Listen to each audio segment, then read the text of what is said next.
Parliament is closed in Niger and has been since May. Below the flags, all that remains is a hot, empty building, a memorial to 10 years of stable democracy. Something the man who was Parliament's vice president refuses to give up on. Nigerians will fight this.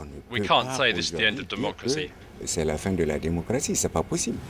And 10 years of stable democracy have borne some fruits. This is Radio-Télévision Ténéré, the first but now one of many independent broadcasters. The country boasts no fewer than 4 television and 26 radio stations. Allez, Star Match, nous sommes ensemble bien sûr jusqu'à 15h. On est chez vous 20 113 105 114. All working alongside but independently from state media. And the head of production here says that until recently it was possible to speak freely. You can't say unfavourable things about the state because they want public opinion on their side. You can't say anything against the powers that be, or they'll accuse you of campaigning against them alongside the opposition. But it's our duty to say that there are good things happening. But there are other things that still need to change. Those who've continued to speak out most loudly over the last few weeks have been the country's newspaper editors, and today they're paying the price. Only days before the referendum, several have been called in by police. The cause? A series of articles alleging that President Tandja's son took backhanders to help secure lucrative mining contracts. This is just dictatorship at work.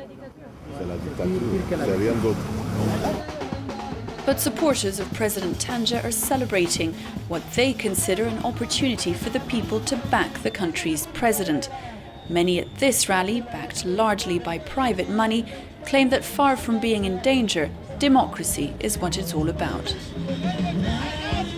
The referendum is the most important thing of all, and popular opinion should be above any form of constitution.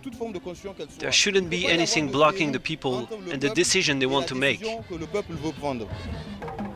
2 days later and across the road, the No Camp is also trying to get its message across. A newly created federation is calling for a massive boycott of the poll.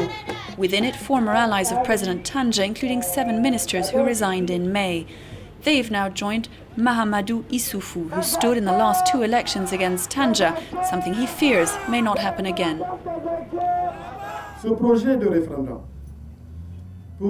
This referendum to put in place a new constitution is actually a project against the party. It's a project against democracy. So President Tandja finds a way to put in place a dynasty. If it's God's will, the referendum will fail.